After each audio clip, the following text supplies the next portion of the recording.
Olá, sejam todos bem-vindos ao canal Intercontinental. Esse programa é o Entrevista Intercontinental, um programa que eu tenho enorme prazer em fazer.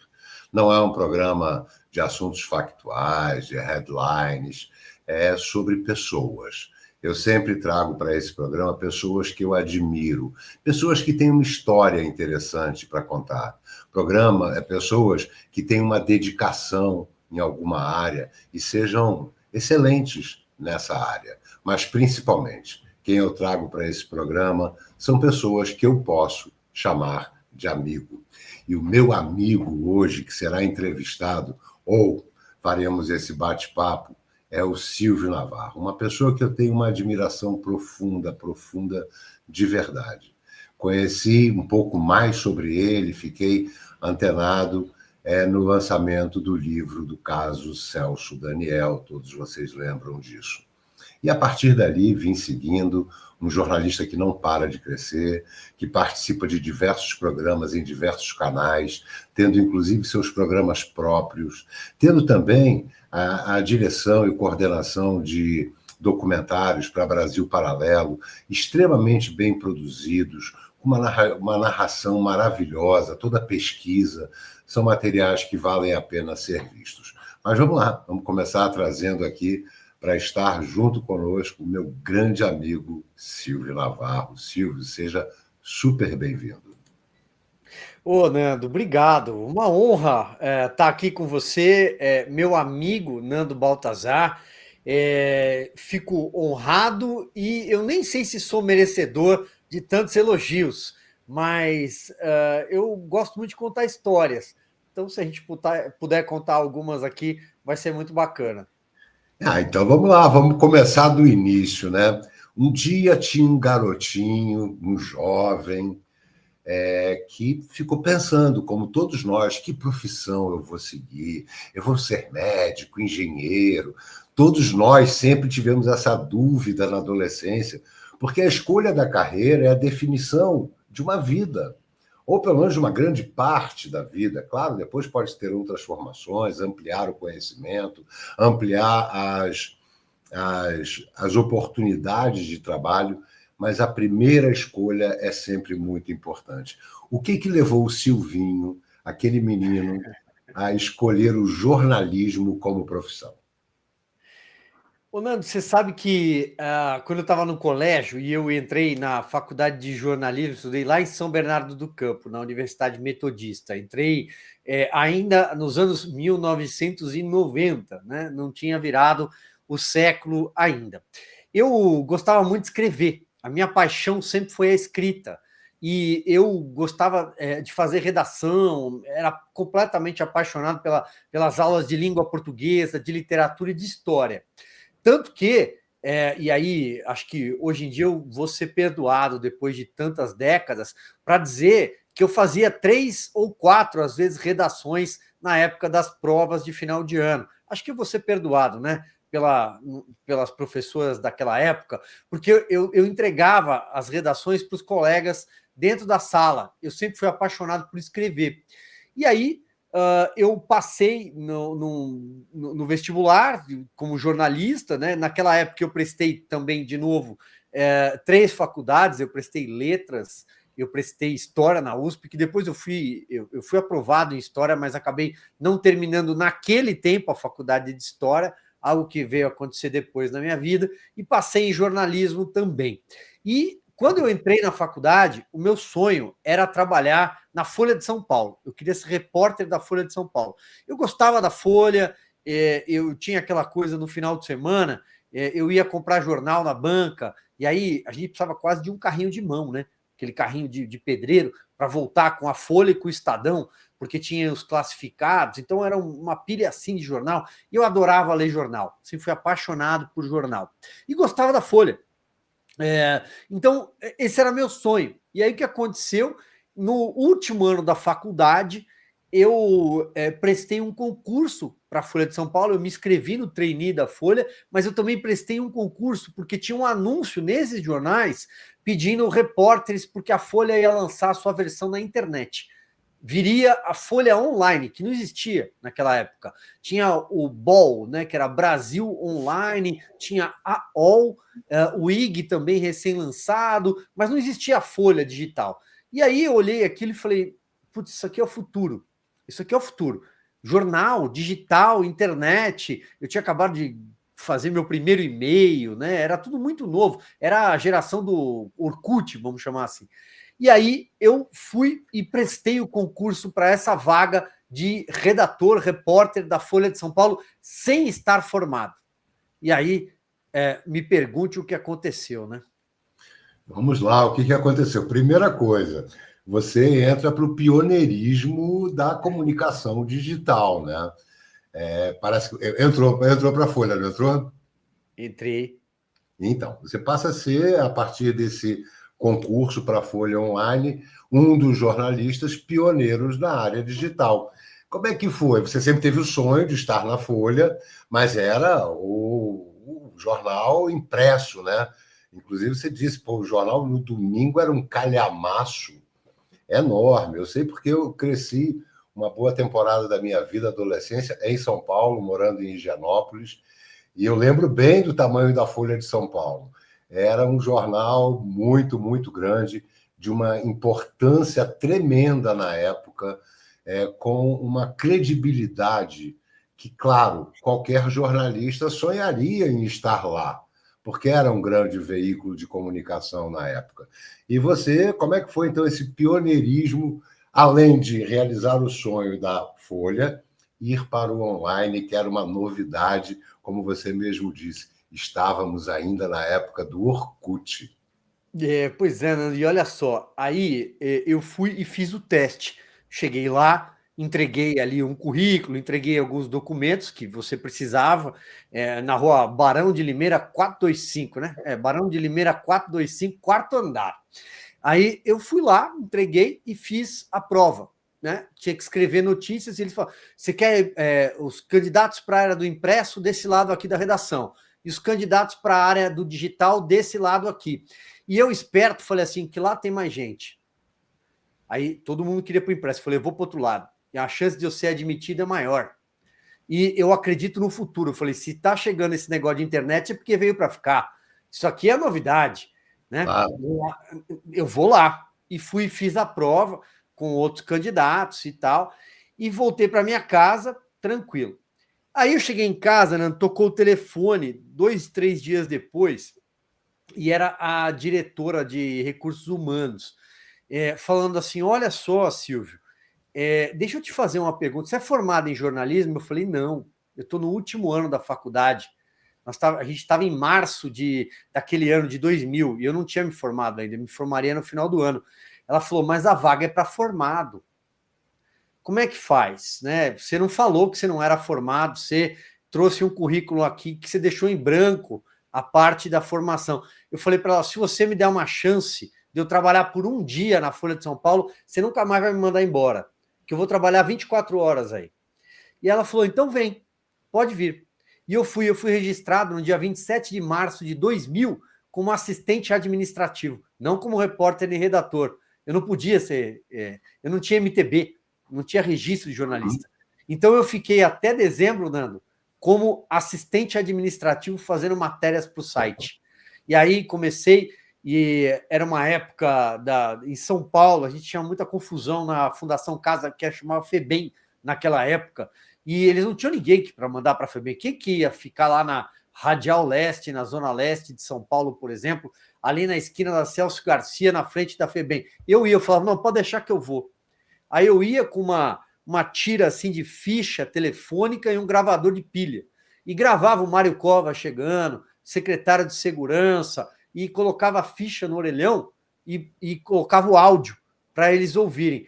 Até que depois eles aceitaram que eu comecei a fazer minhas próprias matérias e me formei na faculdade e fiquei na Folha durante mais de 12 anos, entre São Paulo e Brasília.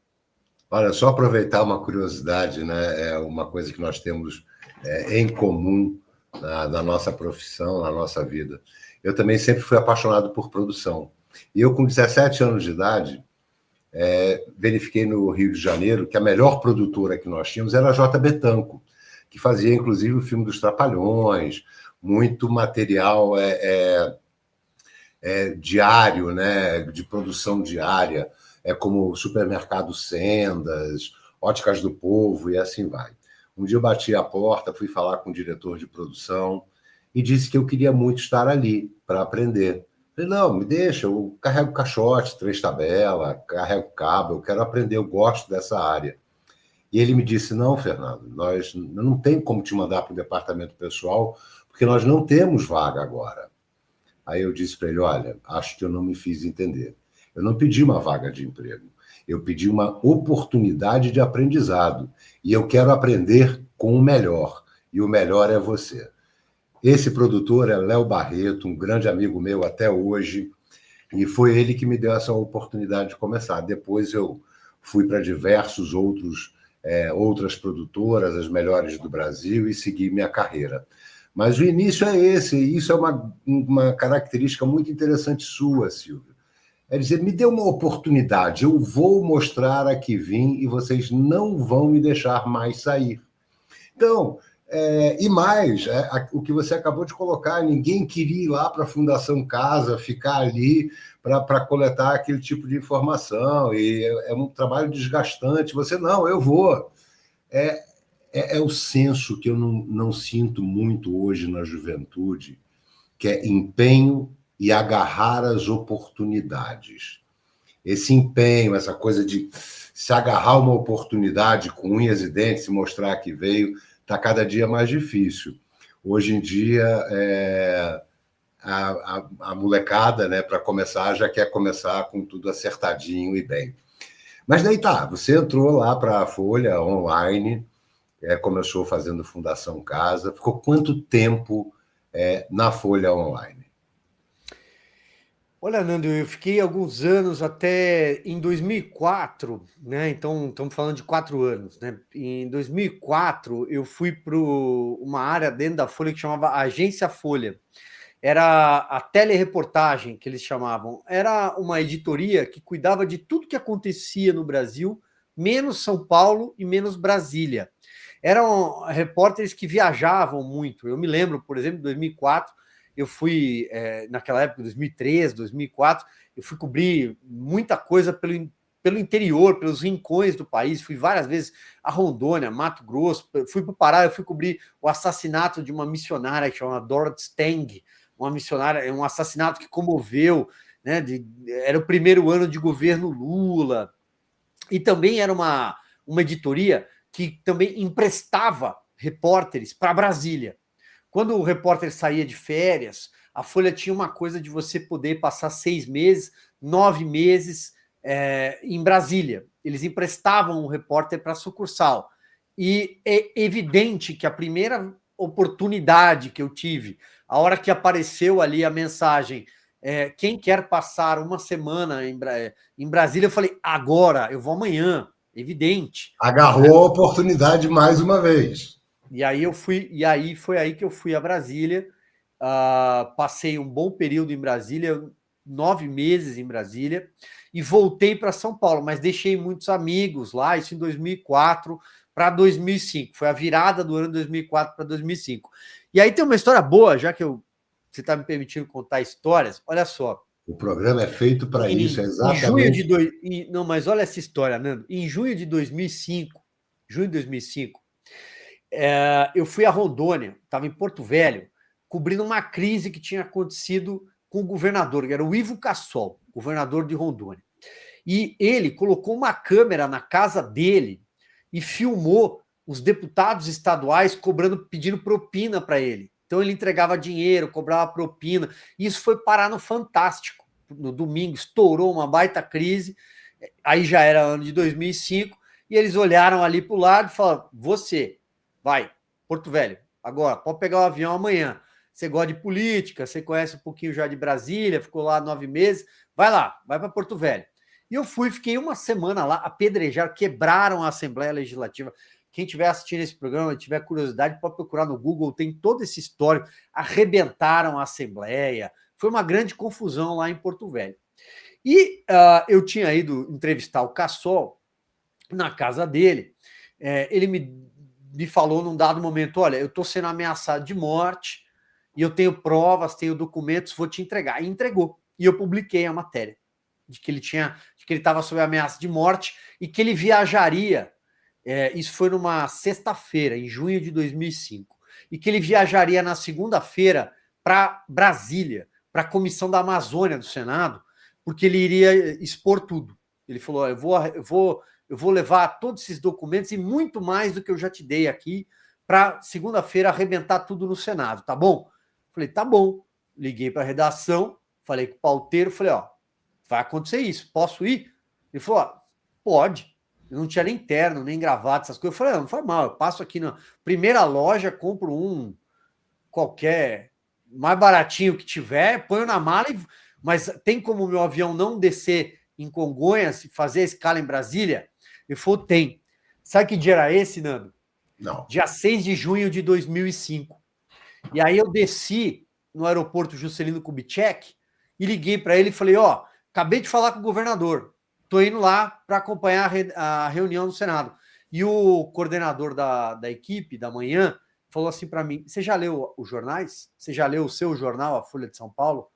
Eu falei: não, são 6 horas da manhã, tô vindo de Porto Velho, viajei a madrugada inteira. Ele falou: passa na La Selva, que tinha aquelas livrarias La Selva, compra a Folha de São Paulo e vai para a sucursal. Você não vai voltar tão cedo de Brasília. Aí eu passei na sucursal, na La Selva, comprei o jornal e a manchete era assim: governo Lula paga mensalão, diz Jefferson. Era uma segunda-feira, dia 6 de junho de 2005.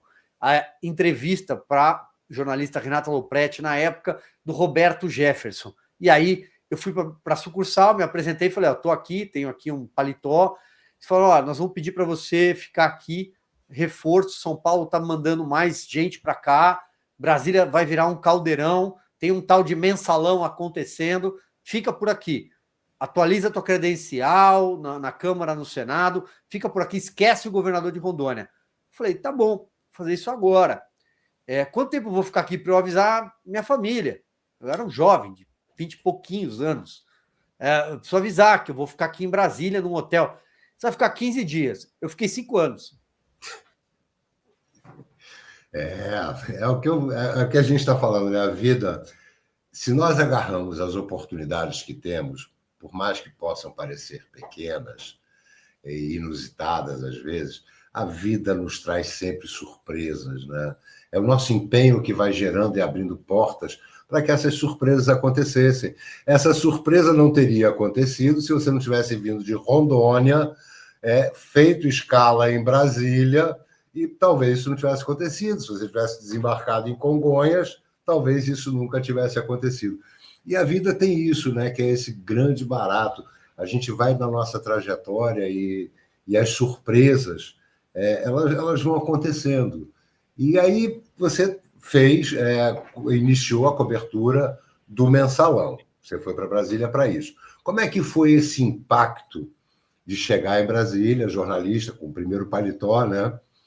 Acabou de comprar um paletó para poder exercer a função, iniciar a cobertura de um escândalo tão grande?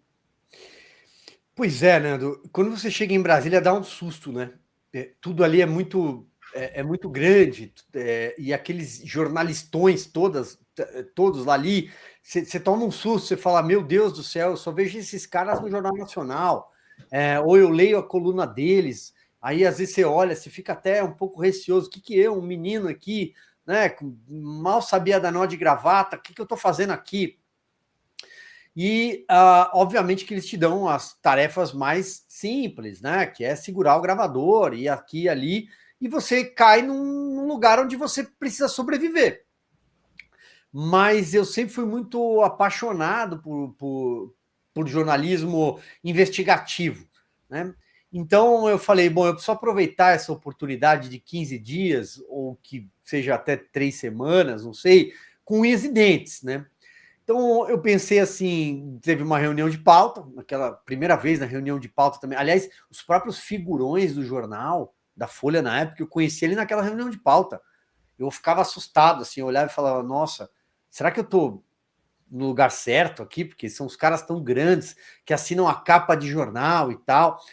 Aí tinha uma pauta que ninguém queria naquela época, que era o seguinte, precisa de alguém para monitorar o apartamento do Roberto Jefferson. Aí tu fala, pelo amor de Deus, ficar na frente da casa do Roberto. Eu falei, eu vou. Vou ficar na frente da casa dele, eu vou dormir lá, pode deixar. Aí comprei uma cadeirinha de praia, dessas e fiquei sentado. Ficava eu e o cinegrafista da Globo. Quando ele dava uma vacilada ali, o que eu fazia? Eu saía e ia olhar o lixo do Roberto Jefferson, ia olhar o lixo dos moradores, eu ia olhar, tentava escutar alguma coisa. E aí, o que aconteceu? Teve um dia que foi a véspera do depoimento do Roberto Jefferson no Conselho de Ética. E aí era a véspera, estava mais cheio. Tinha o pessoal da Band, do Estadão, todo mundo ali e tal. Será que ele vai dar entrevista? Quem será que vai vir conversar com ele? Não sei o que lá. E eu, por ter passado muito tempo ali, muitos dias ali com a minha cadeirinha de praia, né? Eu fiz amizade com o porteiro. E o porteiro virou para mim e falou assim: o Jefferson canta, ele faz aula de canto. Eu falei, você está de brincadeira? Falou, não, ele faz aula de canto. Eu falei, mas como é que eu tô aqui todo dia? É porque é do lado de lá a janela onde ele canta. O quarto onde ele canta é do lado de lá. Eu falei, não tem ninguém lá? Ele falou, não. Aí eu fui, dei a volta no bloco e fiquei do lado oposto do bloco dele. Então, quando ele começou a cantar, na véspera do Conselho de Ética, do depoimento dele, ele canta And now the end is near, ele começa a cantar que o fim estava próximo, e canta Sinatra, e canta um monte de coisa, e eu fiz uma matéria falando, na véspera do depoimento, Jefferson canta que o fim está próximo e que vai soltar uma bomba, né, porque era a letra das músicas que ele estava falando, vai soltar uma bomba. E ele olha da janela e dá um tchau para mim, dali. Daquela janela. E eu nem conhecia ele, nunca tinha visto perto. E aí eu fiz essa matéria na Folha. E aí a Folha, a direção da Folha na época, a secretaria de redação, decide que eu não voltaria mais de Brasília, que eu seria repórter fixo do Congresso. Que bacana, que bacana. Eu lembro dessa questão do Roberto Jefferson cantando, saiu em todos os veículos de comunicação. Tem também aquela passagem que ele caiu da escada, não é? Uma passagem bem interessante. Ele falou que foi uma coleção de discos do Lupicínio Rodrigues, né? É isso o nome, né? Que caiu Lupicínio. Mas foi uma porrada, né? Óbvio. Foi uma porrada do Lupicínio, no mínimo. Eu já fiz essa pergunta para ele em outros momentos da vida, ele nunca disse quem foi. Então fica como a porrada do Lupicínio para a história, que já está valendo. E aí você foi efetivado lá em Brasília, e aí sua vida inteira dá uma nova cambalhota positiva, você está num lugar que é o centro do poder, o centro da informação nacional, e ali você começa a sua escalada como jornalista. Iniciou ali como olheiro jornalístico e tal, primeiro com o gravadorzinho na Fundação Casa, e aí começa uma nova trajetória na sua vida.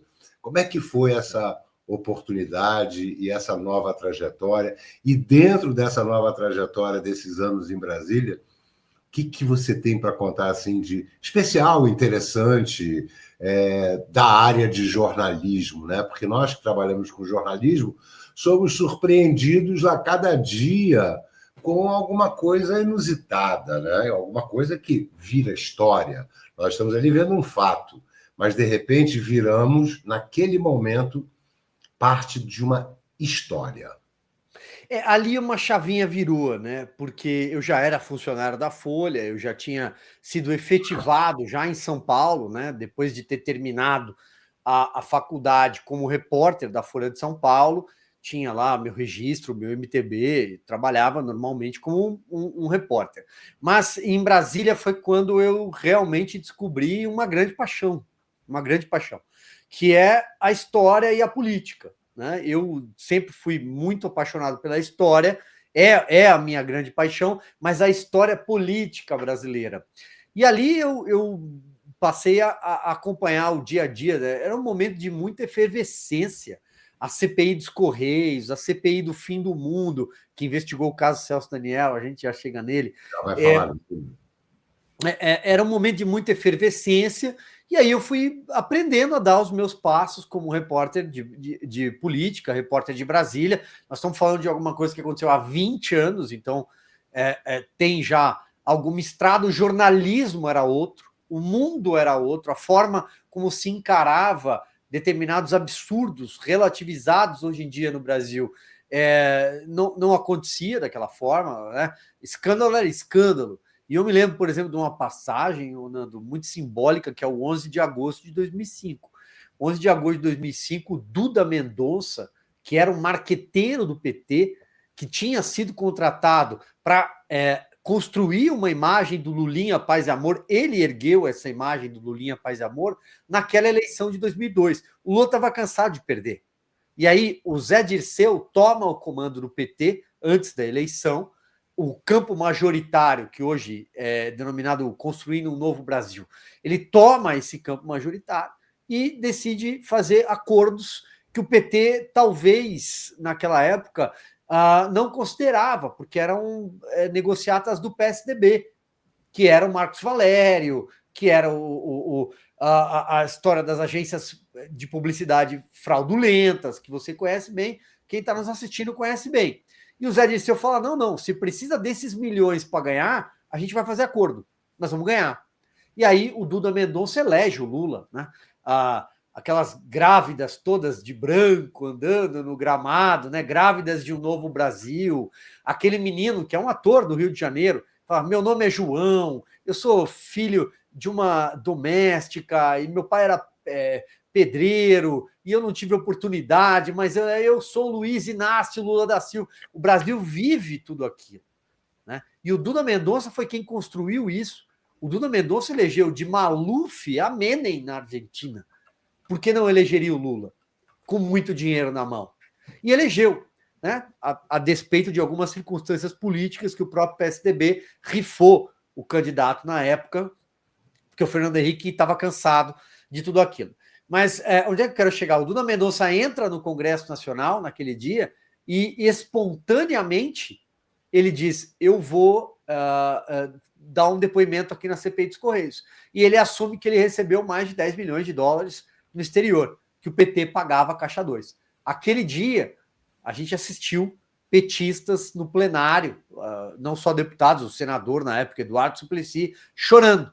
O PT pagava a Caixa 2. O PT era um partido corrupto, que se corrompeu para chegar à presidência da República. Na verdade, sempre foi corrupto, né? Mas ali ficou tudo muito, muito mais nítido.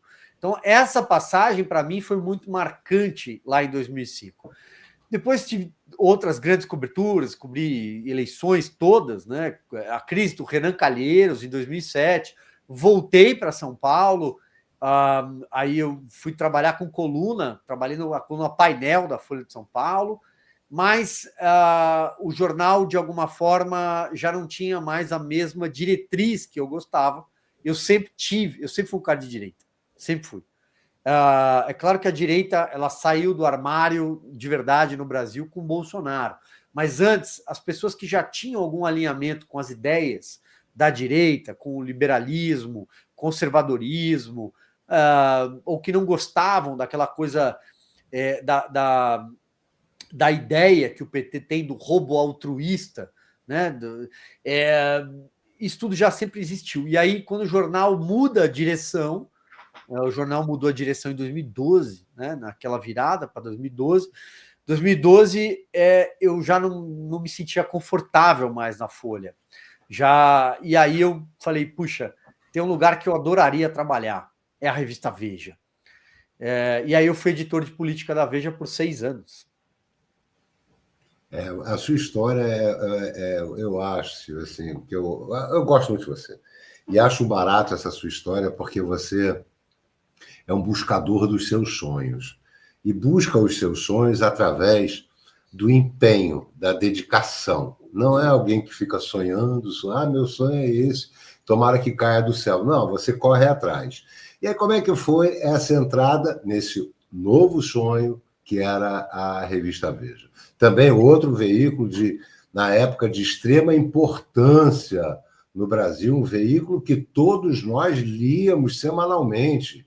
Esperávamos chegar na banca para ver, porque era um veículo de extrema importância. Como é que foi essa virada saindo da Folha para a revista Veja? Eu gostava muito da Veja porque eu achava que os grandes furos estavam sendo dados pela Veja. Eu achava que a Veja estava. E, de fato, a Veja foi protagonista em várias épocas da nossa história. E naquela época ainda era protagonista. E aí o que é que acontece? Eu saí da Folha, Nando, em maio de 2012, junho de 2012, tá? E eu entro na Veja em julho de 2012. É uma distância de um mês ali, que foi um período de troca de guarda, né? De descanso ali alguns dias. A Veja estava se preparando para cobrir o julgamento da ação penal 470, o julgamento do mensalão, que começaria naquele 2 de agosto de 2012. E foi o maior julgamento da história do Supremo Tribunal Federal. E eu estava completamente preparado para liderar uma equipe que cobriria o julgamento do mensalão, porque eu vivi o mensalão. Eu cobri a CPI, eu vivi tudo aquilo. E eles não tinham em São Paulo uma Você pessoa... talvez fosse o jornalista da época que mais tinha conhecimento de cada passo dessa ação, de cada ocorrência, de cada fato real. Então, nada mais justo que você coordenar a equipe lá. Até porque aqueles que viveram tudo isso junto comigo, eles estavam em Brasília. E eu estava em São Paulo. E a sede da revista era em São Paulo. Então precisava de alguém para liderar tudo isso ali. E eu aceitei essa tarefa com muito orgulho, porque eu queria trabalhar na Veja. Eu queria. E fui editor lá por 6 anos. E foi onde eu acabei dando meus primeiros passos no vídeo. Porque eu nunca pensei em dar passos no vídeo. Jamais. Jamais. Eu sou um cara tímido. Hoje em dia um pouco menos, mas eu sou um cara tímido diante de uma câmera. Eu não gosto nem de tirar foto, para falar a verdade. Então, ali foi uma conjunção de fatores e foi um grande período. Eu fui muito feliz na Veja, na Abril. É uma pena o que aconteceu com a revista, é uma pena a derrocada do império da Abril e uma pena o que fizeram com a Veja, né? A mudança de direção da Veja acabou com uma revista, né, que é como você destruir a sua credibilidade, que é como você dizer aos seus leitores, olha, isso aqui já foi uma ilha no jornalismo com mais de 1 milhão de assinantes, 1.200.000, 1 milhão, eu sei que salvo engano, porque a Veja, o período mais... o período áureo da Veja foi a liderança de José Roberto Guzzo, que é o maior jornalista de texto com quem eu convivi. Tá? Para mim, a maior referência intelectual e de texto que eu convivi foi José Roberto Guzzo. O outro é Augusto Nunes. E aí, nesse período, acho que teve 1.100.000, 1.200.000. A Veja foi um colosso, mas acabaram com a Veja. Então, quando eu saí da Veja em 2018, a Veja já era o símbolo de um império em declínio, assim, já tinha traços de ruína ali. E foi aí que eu fui para a Jovem Pan a convite do Tutinha. Desculpa, até você sai da Veja em 2018, a Veja começa a declinar, né, a cair, até porque foi o ano, eu lembro bem, que o Brasil começou a acordar para o que estava acontecendo, para a manipulação jornalística, e começou a rejeitar esses veículos de comunicação que claramente queriam manipular a opinião pública. Foi exatamente a partir de 2018 que o jogo da informação política mudou, e aí o vídeo, as nossas redes sociais tomaram corpo, tomaram posicionamento e ganharam um grande espaço, porque tentavam trazer sempre a verdade. Foi o ano em que Olavo de Carvalho explodiu para o Brasil inteiro. Tudo bem, já vinha trabalhando há muitos anos, mas em 2018 foi um boom de consciência, e talvez esse boom de consciência é que tenha feito, em 2018, a revista Veja começar a entrar no declínio, né? Foi. Acho que tem problemas empresariais também ali, né, da história da Abril, que, enfim, tiveram questões empresariais, apostas erradas, né? A Abril nunca apostou na transição digital, Nando. Ela nunca apostou de verdade que a internet substituiria o papel. E acho que essa foi uma grande falha do conglomerado, da empresa como um todo. Mas, do ponto de vista editorial, eu acho que a guinada que a revista deu quando teve a troca de direção foi uma guinada que o leitor não entendeu. Ué, mas espera aí, eu sempre li essa revista porque aqui estão as coisas que eu acredito. A partir de agora, quando eu cruzo a página 2, já não tem mais nada que eu acredito no segundo parágrafo. E aí o cara desiste. Então eu acho que é uma questão de fidelidade com o teu público. Ali eu acho que a revista Veja se matou, para falar a verdade. Ademais, tem o advento das redes sociais, e acho que é isso que você traz um pouco no seu comentário, que esse advento da tecnologia faz com que as redes sociais se tornem a praça pública. Esse é o grande ponto, né? A gente não tem mais a praça. Antigamente as pessoas talvez fossem à praça tomar um café, jogar um dominó, brincar, conversar, se encontrar na esquina, conversar com o seu vizinho. Hoje, por questões de segurança ou de pressa, as pessoas já não fazem mais isso, mas elas não largam isso aqui um minuto. Está todo mundo com o celular na mão o tempo inteiro. Então, onde é que está a praça, se não aqui? A praça está aqui dentro. A nossa praça foi muito ampliada. Antes, a nossa praça era na nossa cidade, com os nossos amigos e vizinhos. E agora, eu participo na nossa grande praça com pessoas da Austrália, Estados Unidos, Brasil, eu estando aqui em Portugal, com diversas pessoas que estão espalhadas pela Europa. E essa praça pública nova, que é o advento das redes sociais tomando força, também ampliou e muito o debate, porque hoje não tem mais como um veículo de comunicação jogar uma mentira, uma narrativa para ver se cola. Um minuto depois, a rede social já fala, não, isso aqui é mentira, vejam o passado, lembrem desse vídeo. Essa nossa praça digital, ela é uma praça muito envolvente e muito perigosa também. Tem, como em todas as praças, tem as pessoas que vêm para um debate sério e tem as pessoas que vêm para criar confusão, empinar de bicicleta no meio das crianças e no meio dos idosos também. Então, esse advento da praça pública, ele é muito legal. E a gente estava falando sobre essa mudança, né? A Veja não quis ir para o digital, cometeu um erro de não acompanhar. As rádios foram todas para o digital, ou na sua maioria foram para o digital, e aí foi a criação do podcast. Hoje você ouve a rádio, mas você vê a rádio. Instalaram as câmeras e tal, depois vamos falar até da Univerde, onde você participa. É uma rádio que está com imagem na web. Todos os veículos para sobreviver e para ter um alcance merecido pela credibilidade foram para o digital. Sem dúvida. Acho que o Tutinha foi precursor nisso, Nando. E ele coloca, quando ele coloca as câmeras no estúdio da rádio, que era o estúdio que tem aqui um microfone, como o meu, como o seu aqui, preparado para ser um estúdio de rádio. Quando ele coloca câmeras e parte para o YouTube. Eu acho que ali ele foi precursor nisso e deu muito certo. Inclusive com a aposta que ele aposta num movimento que o país estava vivendo.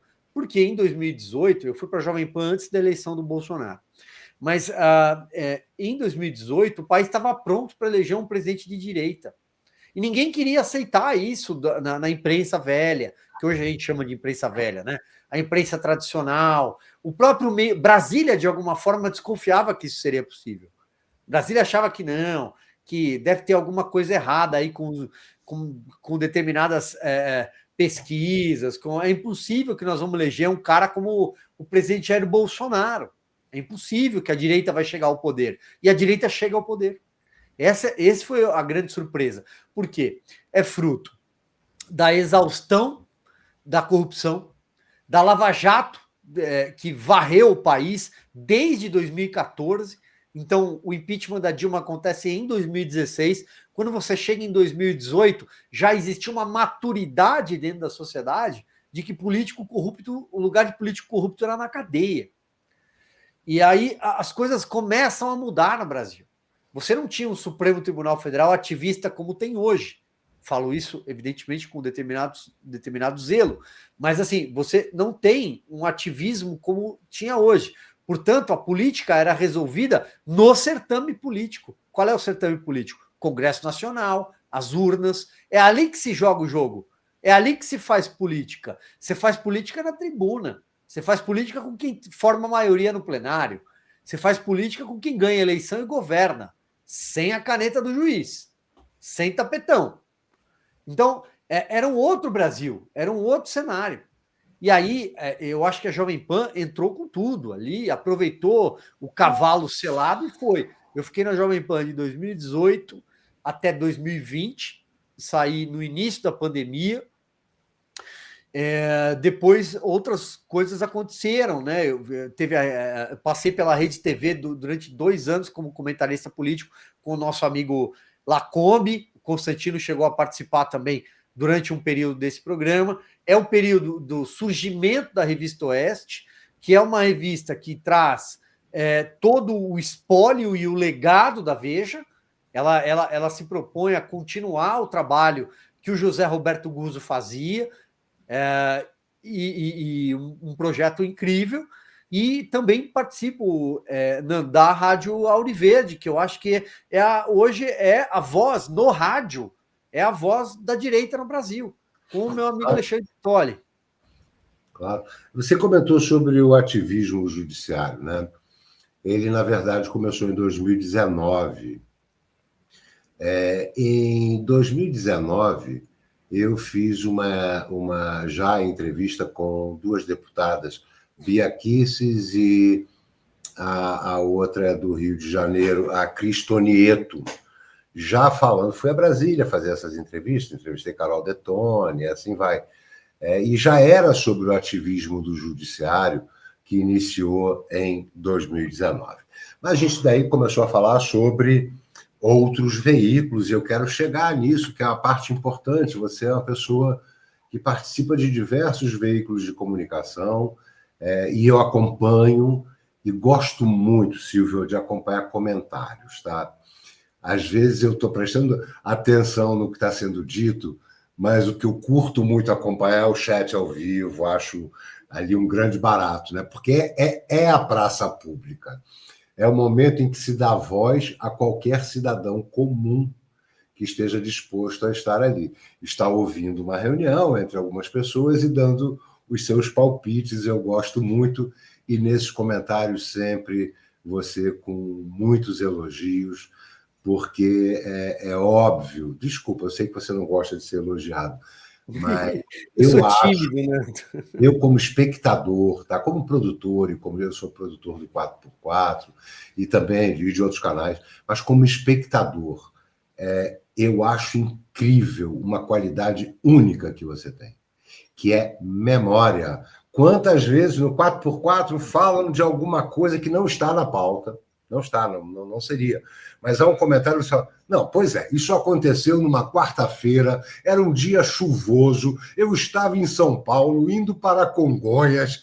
Então, assim, essa sua memória, em qualquer coisa que se diga da nossa história, é uma coisa muito importante, não só da nossa história atual, né, dos tempos que nós vivemos. Eu vou falar também aqui sobre os seus documentários feitos na Brasil Paralelo. Mas eu vou voltar ao início, quando você disse que gostava muito de escrever. Gostava tanto de escrever, gostava depois do jornalismo investigativo, e aí vem, tá aí na tela para gente, Celso Daniel. Ixi. Que caso escabroso que nunca foi resolvido, não é? Pois é. Olha, a história do Celso Daniel é a seguinte, Nando. Em 2000 O livro do Celso Daniel, ele foi lançado em 2016. Eu escrevi, eu me debrucei... Estava chovendo ou não estava chovendo nesse dia? Não, esse dia não. Eu me debrucei para escrever esse livro em 2015. Ele é lançado em 2016 pela Record. A história dele é mais ou menos o seguinte. Em janeiro de 2012, eu fui entrevistar o então ministro do Supremo Tribunal Federal, Marco Aurélio Mello. Por quê? Era aniversário, entre aspas, porque não existe aniversário de morte, né? Mas o Celso Daniel ele foi sequestrado e morto em janeiro de 2002. Ele era o coordenador do programa de governo, da campanha do Lula, e ele é assassinado em janeiro de 2002 e substituído no dia seguinte da confirmação da morte dele por Antônio Palocci para ser o coordenador dessa campanha. Só para contextualizar, ele é torturado e assassinado. Exato, torturado e assassinado. E encontrado cravejado, com 8 tiros numa estrada de pedregulhos nas margens da BR-116. E aí, esse caso era um caso que, evidentemente, todo o Brasil acompanhou, desde 2002. Muita gente estranhava a forma como a celeridade, sabe o caso Adélio Bispo, sabe o caso Toninho do PT em Campinas, que todo mundo fala, mas por que esses casos terminam tão rápido? E por que o caso da Marielle Franco, por exemplo, dura 5, 6 anos e nunca acaba? A gente pode até lá mais para trás, PC Farias, né? Por que esses casos... há uma urgência em terminar. Aliás, você sabe que o caso do Toninho do PT, que eu falava para você, tem uma curiosidade, né? Eu me lembro disso, estava numa reunião de pauta, no dia... assim, o Toninho do PT, ele foi assassinado no dia 10 de setembro de 2001. Aí, no dia seguinte, a reunião de pauta acontece, e aí a gente chega ali, eu estava nessa reunião lá da Folha, não, quem é que vai para Campinas cobrir, acompanhar e tal, e aí alguém bate no vidro, olha, um avião acabou de bater contra o World Trade Center. Aí, opa, tem outro avião batendo contra o World Trade Center. E ninguém nunca investigou o caso Toninho do PT, virou pé de página. Prefeito assassinado aqui na região de Campinas, no estado de São Paulo. Mas vamos voltar ao Celso Daniel. E aí, o que é que acontece? O Marco Aurélio, ele dá essa entrevista, eu faço uma reportagem sobre os 10 anos da morte do Celso Daniel, que era um cadáver insepulto, né, um fantasma na história do PT. E o Marco Aurélio fala para mim, isso, Silvio, é uma novela policial. Esse caso é uma novela, tem todo o enredo, tem toda a trama. E aí eu começo a juntar, a amealhar ali uma série de documentos, papéis. Eu já tinha vivido um pouco do caso Celso Daniel, principalmente na CPI dos bingos, que funcionou concomitantemente, paralelamente à CPI dos Correios. A CPI dos bingos acabou investigando o caso Celso Daniel. O Eduardo Suplicy promove uma careação com o Gilberto Carvalho e a quadrilha da favela Pantanal, em Diadema, e por aí vai. E eu acompanhei tudo aquilo, eu vi aqueles bandidos na minha frente. Depois eu fui no júri deles, júri popular, eu vi aqueles caras na minha frente, assim. Falei, meu, isso aqui é uma história, alguém precisa contar essa história. E aí eu resolvi escrever o livro, escrevi o livro no ano de 2015, ele foi lançado em 2016. É o jornalismo investigativo, acho que você foi no ponto ali, acho que aquele lado de investigar a história, mas investigar a história também é trabalho do historiador, né? O historiador, ele precisa investigar a história e entender os personagens, os acontecimentos e as pessoas à luz daquele tempo. Desculpa te interromper, à luz daquele tempo, né? Uma coisa é investigar a história passada, vamos investigar a época do Brasil, Império e tal, isso é uma coisa. Agora, investigar um caso quente como esse, como você mesmo disse, esteve no tribunal do júri, em frente a bandidos, aí já entra o seu outro lado, que era do jornalismo investigativo, assim, desculpa, eu acho que foi um ato de extrema coragem sua, nessa época, fazer esse livro, porque ele incomodou muito o nosso sistema de poder. Ele incomodou e eu vou te dizer uma coisa. Você sabe quando que eu senti isso de forma muito viva? Nas eleições de 2022. Nas eleições de 2022, diante já da censura instalada no Brasil, nós estamos debaixo de censura. Você sabe melhor do que ninguém disso. Eu senti isso porque eu recebi uma série de notificações do Tribunal Superior Eleitoral de remoção de conteúdo. Uma série. Ministro Alexandre de Moraes, ministra Carmen Lúcia, e, entre outras coisas, era meio que proibido falar do caso Celso Daniel. Porque qualquer coisa que fosse tratada sobre o caso Celso Daniel poderia ensejar desinformação, e a esquerda não queria mais tratar desse caso, mas espera aí, eu li 18 mil páginas de processo físico, que eu fui em Itapecerica da Serra, com a ajuda de um colega que pesquisou, me ajudou na pesquisa, me ajudou a desentravar, né, a destravar, a tirar esse processo físico, porque a gente precisou de um carro para levar. Um carro para destravar o processo. E de um defensor público que apresentou um pedido. A gente tirou ali 18 mil páginas, mais o memorial do Supremo, mas física, papel, folha de sulfite. Eu xeroquei tudo, tudo. Imagina o que é você... Eu comprei uma impressora profissional para xerocar aquilo para que eu tivesse todas as páginas, para que nunca ninguém dissesse na página 6.454 não está escrito o que você falou. Eu nunca levei um processo por conta desse livro, porque esse livro tem nota de rodapé em cada página. Cada página está a informação que ela foi buscada na fonte. Todas as entrevistas foram gravadas. Eu tenho um acervo guardado de todo esse livro. Portanto, por que em 2022, de repente, a gente já não podia mais falar sobre esse caso? Né? Esse caso é chato, esse caso é ruim. O próprio ministro Alexandre de Moraes deu uma reprimenda no ministro Cássio Nunes pública, isso é encontrado nas redes sociais, no Google, não é segredo, é público. Deu uma reprimenda, esse caso está resolvido lá pelo Ministério Público de São Paulo. Esse caso está solucionado. E é um caso que até hoje não foi resolvido, né? É um caso muito estranho. Nem será, né? Hã? Nem será porque o Sérgio Gomes da Silva, o Sérgio Sombra, ele morreu. Ele morreu um mês depois que o livro foi lançado, morreu de câncer, vítima de um tratamento, que ele fez um tratamento longo, morreu vítima de câncer. Ele era a única pessoa que poderia dizer tudo que viu, tudo que aconteceu, por que as portas do carro destravaram, por que o Celso Daniel foi levado e ele não, por que alguém chega na frente de um Jeep Pajero, de última geração, aliás, na época, saindo de um restaurante com uma metralhadora e atira contra o para-brisa de um Jeep. Você vai sequestrar alguém, se atira contra uma metralhadora, só se você tiver certeza que o carro é blindado. Só se você tiver certeza que a porta vai abrir. Bom, os mecânicos da Porto Seguro foram buscar o carro e disseram que...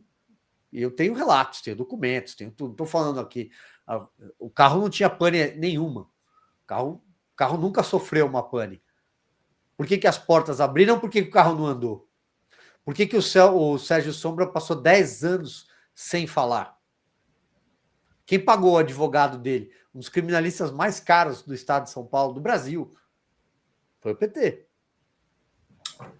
O Brasil é cheio de casos de mortes suspeitas e que a gente, a princípio, parece que nunca vai saber da verdade. São aviões caindo, helicópteros caindo, acidentes de carro, assassinatos, e são casos que são sempre abafados. E no caso do seu livro, ele é um livro que tem uma importância histórica sobre esse fato, sobre esse assassinato, tortura e assassinato, muito impressionante, inclusive pelas notas de rodapé, onde fica inquestionável que ali o que está sendo narrado são fatos, e isso não deu a brecha para processos contra você. Perceberam que, não, ele está blindado, ele tem todas as provas, ele tem todos os documentos disso. Mas, independente do documento, você sofreu algum outro tipo de represália com relação a esse livro? Algum tipo de ameaça? Alguma outra coisa? Não, não. Algumas intimidações aconteceram, mas eu acho que seria um exagero da minha parte falar que eu fui ameaçado. Eu não fui ameaçado por ninguém, não. Algumas intimidações aconteceram. Curiosidades, por exemplo, eu lancei esse livro no dia 15 de outubro de 2016, na livraria Cultura, antiga livraria Cultura do Conjunto Nacional, por exemplo. Tinham dois deputados do PT sentados numa mesa, olhando para minha cara durante todo o lançamento do livro, do PT de São Paulo, bem conhecidos. Me resguardar aqui, Nando, e não vou falar o nome, porque acho que é encrenca que a gente não precisa. Mas dois deputados do PT sentados ali na frente olhando para minha cara o tempo inteiro durante o lançamento do livro. Por que eles foram lá? Por que eles não compraram o livro? Por que eles não pediram um autógrafo? Por que eles não vieram conversar comigo? O que eles estavam fazendo lá? Isso é uma pergunta, né? O fato desse assunto não poder mais ser tratado durante o período eleitoral, como aconteceu em 22, também me deixa algumas perguntas no ar. Por que não pode falar? Por que esse assunto agora virou um assunto proibido? Né? Mas intimidações, ameaça, graças a Deus, eu aí teria tomado as medidas necessárias, mas não aconteceu. Como eu vejo hoje em dia, né? As bravatas, quando escrevem contra alguém, que são ameaças, você tem que estar morto, essas coisas, para mim são só intimidações, porque são pessoas que não têm nem a capacidade para fazer isso. Desde 2018, quando eu fazia no meu canal Vira News, né? Um canal que foi várias vezes banido e eu criava um novo Vira News 2, Vira News Brasil, e assim vai, né? Desde 2018. Ali tinha, na época dos caminhoneiros em greve e tal, ainda em 2018, muita gente, não, você merece estar empalado. Isso para mim é só intimidação, eu não levo como ameaça, não. Não, Faz mas parte. Faz parte da praça pública o bêbado falar. pois é, mas nesse caso é grave. Mas é só o desejo, por enquanto. De alguém, estou falando de 2018, né? Era só o desejo que alguém vislumbrava, e assim vai, né? Eram os meus programas junto com. A esquerda pode tudo, Nando. A Pode esquerda, tudo, a pode tudo. esquerda, a esquerda nunca ameaça ninguém, nunca. Não, nunca. Mas vamos agora falar um pouco, né, sobre. Continuando na questão do historiador que você dessa escrita maravilhosa que você tem. Você, junto com o Brasil Paralelo, tem feito trabalhos que eu já assisti todos e aconselho a todos. Eu vou colocar o que eu puder de link aqui na descrição do programa para que todos consigam assistir, que são documentários maravilhosos e históricos. Você quer conhecer um pouco mais do Brasil? Pois aproveite a pesquisa do Silvio Navarro, com a narração dele, toda a direção desse projeto feita pelo Silvio Navarro, e eu vou apresentar aqui alguns quadros. Vamos lá. Temos aqui. O que você tem a falar deste documentário? Esse é um Anistia de 1979, né? Eu fiz dois documentários breves para Brasil Paralelo nesse semestre. Esse é o primeiro, que foi sobre a Anistia de 1979. Ali aparece a Anistia de Solon, né? Que anterior a Cristo. É a primeira forma de anistia que aconteceu no mundo, na humanidade. Amnistia, que quer dizer amnésia, vem do mesmo radical, que é esquecimento. Isso é a primeira menção dentro da nossa história. Aí já é um pouco daquele lado que eu te falei, que é o lado mais pesquisador, historiador. Eu estudo todo dia e adoro isso, sobre a anistia de 79, que é a lei que, de alguma forma, repatriou vários criminosos de verdade. A lei da anistia de 1979, assinada pelo presidente João Figueiredo, Essa sim trouxe de volta sequestradores. Basta lembrar do sequestro do embaixador Charles Elbrick, embaixador dos Estados Unidos. Aliás, um dos sequestradores do embaixador está sentado no estúdio da Globo News, é o Fernando Gabeira. Mas tem vários outros casos, por exemplo, a senhora Dilma Vana Rousseff foi presidente da República e ela participou do roubo ao cofre do Adhemar de Barros com metralhadoras leves e explosivos. A revista Piauí, aliás, tem um relato sobre esse episódio do roubo do cofre, que a Dilma e a sua companheira, sua colega, como elas esconderam as metralhadoras leves embaixo de um colchão no dia do roubo. Entre outros tantos. Tem os políticos também, Miguel Arraes, Leonel Brizola, todos eles foram repatriados pela anistia ampla, geral e restrita. Então, acho que esse é o primeiro documentário que faz uma cronologia. Vou colocar aqui uma nova imagem também ainda desse primeiro documentário para que o nosso público veja e busque. Está lá na nossa descrição desse programa. Continua, por favor. E aí você tem uma cronologia, Nando, porque a anistia é algo que faz parte da tradição brasileira, né? Desde o período colonial, nós tivemos diversos períodos, diversos episódios de anistia política. Então, a reflexão que fica é por que não agora o Brasil não caminhar para uma nova anistia diante de uma farsa, de um golpe que não aconteceu naquele 8 de janeiro. E por que não virar esta página? Por que não sair deste lugar? Por que não pacificar avançar? O país? Por que não avançar? Né? Por que a gente não pode virar essa página e sair do dia 8 de janeiro? Quem é que não quer que o Brasil saia do dia 8 de janeiro de 2023? E a anistia de 1979, eu acho que ela é um marco para que a gente entenda que é preciso, às vezes, pacificar para continuar.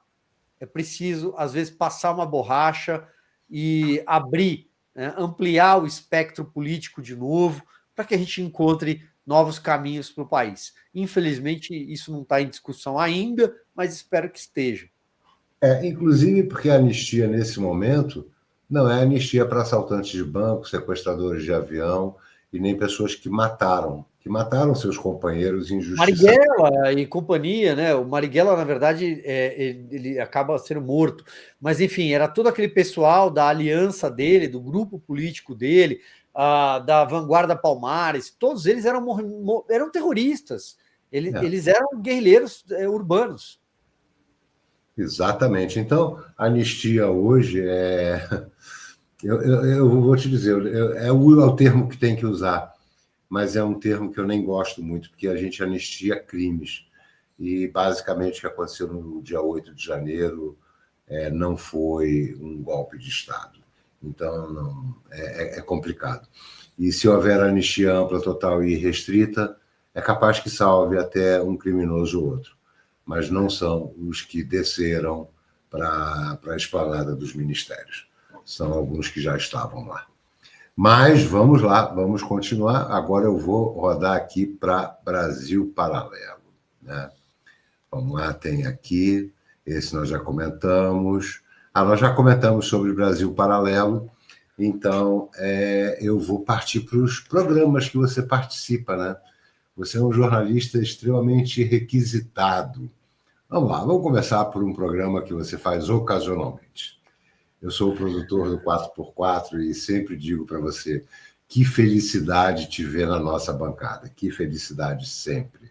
Me fala um pouco sobre as suas participações nesse programa de domingo. Pô, 4x4 é um barato, né, Nando? Porque ele toca como música, né? Acho que todo mundo ali se entende muito bem, tem um entrosamento. Ali estão grandes amigos, além de você, está nos bastidores, mas também a Ana, o Lacombe, o Rodrigo, que são grandes parceiros. Nós somos amigos há bastante tempo já, todos eles. Eu acho que é o melhor fechamento do final de semana. O melhor fechamento. A semana começa no domingo, né? Mas é como se ela estivesse fechando a semana. É ali onde se amarra tudo o que aconteceu para entregar para segunda-feira um belo resumo. Então, se você acompanha o 4x4 quando eu não estou participando, eu estou na audiência, não tenho a menor dúvida, porque ali você tem um resumo para entrar na segunda-feira com tudo que você precisa, né? Você já está, as cartas estão na mesa, a munição está na mesa, você já sabe mais ou menos o que é que aconteceu.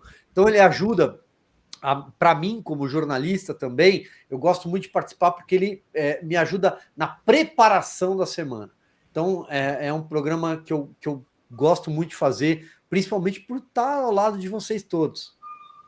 É um programa também que eu fico muito feliz, participo dele desde o início, desde a criação do programa. Estamos lá na 5ª temporada, indo para a 6ª. Eu espero que tenha a 6ª, a 7ª, porque é um programa que é feito por conta da verdade, de trazer informação. É um programa maravilhoso, com um time, não só o time dos jornalistas, mas o nosso time todo de produção ali, que eu coordeno, é um time muito bacana, e todo o time está ali junto há 5 anos. Nós vamos lá. Sem filtro, olha que bacana. Eu fico feliz também de ver. Você sempre engrandece todos os programas. Como é que é para você essa participação no Sem Filtro? Que dias você participa?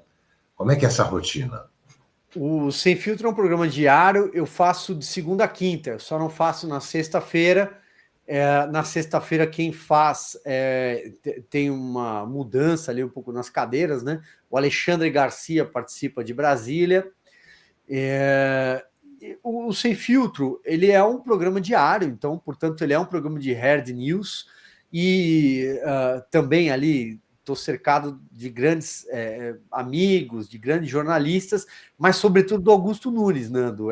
Aí é o meu carinho com o meu grande irmão mais velho nessa profissão, que é o Augusto. Como eu falei no começo aqui no nosso papo, eu tenho 2 grandes referências na carreira. É o José Roberto Russo, que nos deixou neste ano, como o cara que me ensinou a escrever de verdade, né? Eu achei que eu sabia escrever até conhecer o Guzo. E o Augusto, que me ajudou muito no vídeo, é um grande parceiro, uma grande referência. Então é muito bom estar lá com todos eles, né? É um programa diário, é um programa de Red News. Ele ocupou o espaço de uma janela que a Jovem Pan deixou com o Dos Pingo Pingos nos nos Is. Is, inclusive O Pingo o nos Is. Augusto leva a bancada dos Pingos A nos diferença é Is. que hoje em dia eu não sou mais apresentador, o âncora. Eu sou um comentarista, né? Eu acho que o tempo passou e algumas coisas mudaram nesse sentido. Eu vejo o Sem Filtro diariamente, exceto quando eu estou gravando algum outro material, porque meu horário aqui em Portugal é outro, né? Muitas vezes eu gravo de noite, mas ainda é esse horário que está iniciando a noite no Brasil e eu estou aqui trabalhando. Mas muitas vezes eu estou aqui trabalhando, deixo uma TV que fica aqui próxima a mim, no YouTube, para acompanhar. Eu sou fã de você, eu já falei, Augusto Nunes, grande mestre, não é à toa que foi cunhado esse termo grande mestre, porque ele é um grande mestre. A Ana Paula Henkel, sempre daquele jeito dela, sutil, mas que nunca esquece o que era uma quadra de vôlei e sabe dar cortadas sensacionais. Sou fã. Isso. Sou fã dela há muito tempo. E há pouco tempo, né, de um tempo para cá, uma outra grande alegria que é o Adalberto Piotto, sabe? É outra pessoa que está engrandecendo muito o programa. Temos outros convidados em outros dias, como Alexandre Garcia, e assim vai. Mas vamos lá, vamos rodando aqui sobre Silvio Navarro. Silvio, nós falamos sobre a Auriverde também, né? Assim como a Jovem Pan, que sai da rádio, só voz, para se transformar numa TV, né? Via YouTube, com as câmeras e tal. E a Auriverde hoje ocupa um espaço espetacular de audiência. É um espaço que é muito interessante, programas diários, com abordagens sérias, com coragem de fazer jornalismo.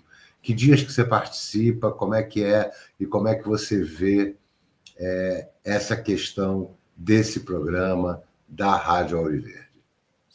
Eu tô toda quarta-feira, das 8 às 10 da manhã, eu participo semanalmente, e a Auriverde tem à frente esse cara que está aí na tela, que é o Alexandre Pitoli. O Pitoli é um cara sério, o Pitoli é um cara íntegro, um cara honesto, tem uma honestidade intelectual, é um cara que tem princípios, ele é uma pessoa que honra a palavra, aquilo que ele fala, ele ajuda muita gente.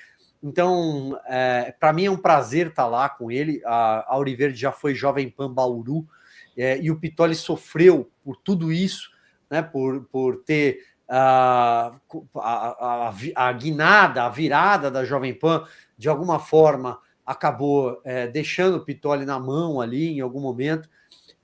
Então, por isso, mas também pela figura dele, que eu gosto muito de estar lá. Eu acho que o Pitoli é um grande amigo. A audiência é uma audiência muito fiel, muito cativa, e eu acho, Nando, que a integridade não tem preço, entendeu? Eu acho que palavra empenhada é palavra empenhada. Então, é É o por fio isso que do eu tô lá. bigode.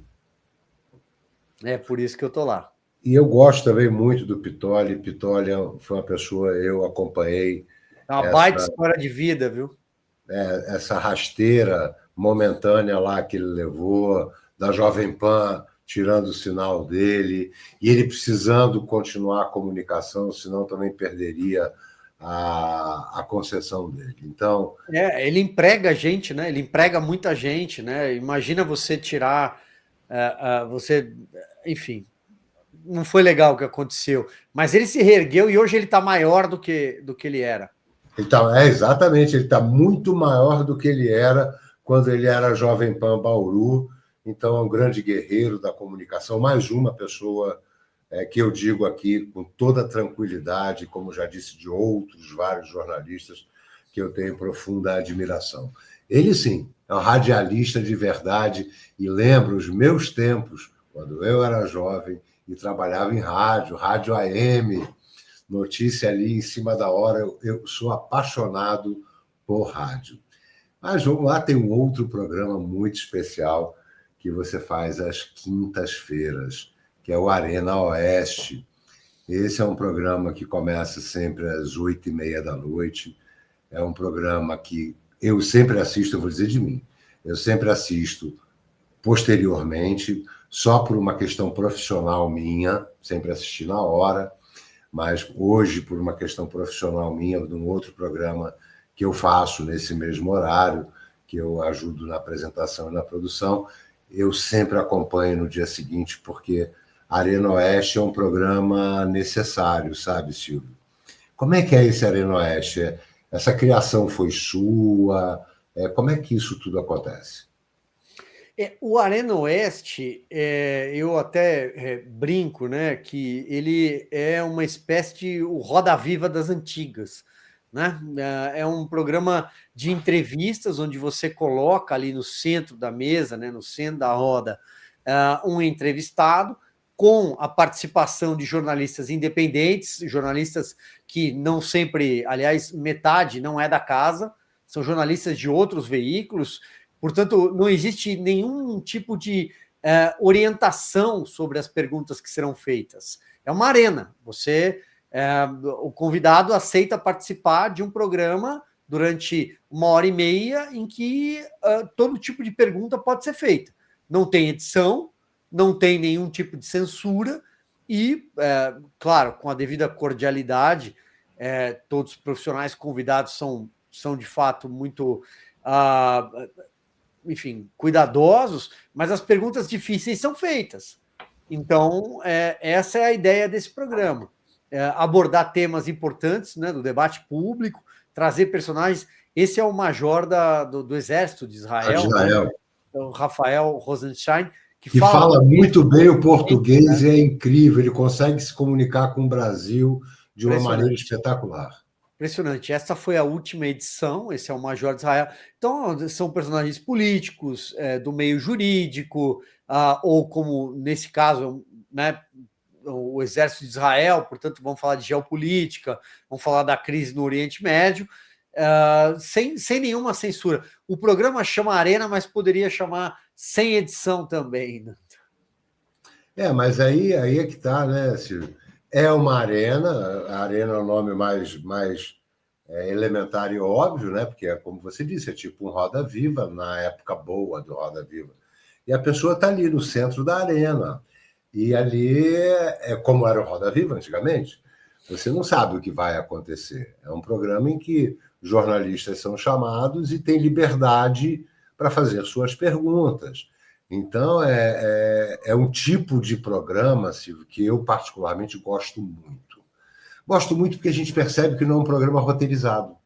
Não tem pautinha roteirizada. Nenhuma. É uma surpresa para o público, sei que para você também, como Sim, para todos que estão ali. eu não tenho a menor ideia do que o convidado, o entrevistador convidado vai perguntar. Não tenho a menor ideia. E esse é o barato desse formato de programa, sabe, Silvio? É porque é um programa que traz uma autenticidade muito grande, porque ninguém sabe o que vai acontecer e ele tem uma dinâmica, portanto, muito, muito, muito interessante. Silvio, eu falei que a entrevista seria de 40 a 45 minutos, estamos a 1 hora, quase 1 hora e 20 aqui. O seu tempo eu sei que é corrido, já mostramos aqui. Eu nem vi passar. Eu já mostrei aqui um pouco do que você faz. Você ainda está fazendo uma nova faculdade, está escrevendo. Sua vida é uma vida muito intensa, vindo da sua cidade, não vou dizer o nome, se você quiser, você diz, para São Paulo e viajando o tempo inteiro, metido nesse trânsito louco, participando de diversos programas de extrema importância para o nosso Brasil, para a nossa liberdade, para que as pessoas conheçam a verdade dos fatos, sem viés de domínio, né? O domínio ali é a verdade, é a sinceridade, é permitir que as pessoas tenham opinião, cada um tenha a sua opinião. Então, eu queria te agradecer, voltando ao início, dizendo que você é um grande amigo, que você é uma pessoa que eu tenho uma profunda admiração e sei que não estou sozinho nisso, porque, como eu disse, eu acompanho o chat o tempo inteiro, sempre que você entra, exemplo, no 4x4, que eu estou lá ativo durante o programa, eu vejo como as pessoas gostam da sua participação e o quanto você é importante pelo seu valor de sinceridade, seu valor de memória, seu valor histórico, mas principalmente pela seriedade dos seus comentários todos os dias, em todos os programas que você participa. Queria dizer, então, para terminar, te agradecendo, eu sou seu fã. Muito obrigado. Pô, Nando, eu fico lisonjeado aqui, honrado, nem sei se sou merecedor de tantos elogios. Muito obrigado a você, muito obrigado a todo mundo que vai assistir esse programa. Espero que a gente, de alguma forma, acrescente um pouquinho sobre o que virou o jornalismo no Brasil. E estou à tua disposição sempre. Você é um grande parceiro, um grande profissional. Também a admiração é mútua, é recíproca. E conte comigo para o que você precisar. Olha, eu te agradeço muito. Vamos lá, eu vou terminar então aqui o programa. E foi um prazer estar com todos vocês acompanhando esse programa, mais uma entrevista intercontinental que eu fiz com esse grande amigo, Silvio Navarro.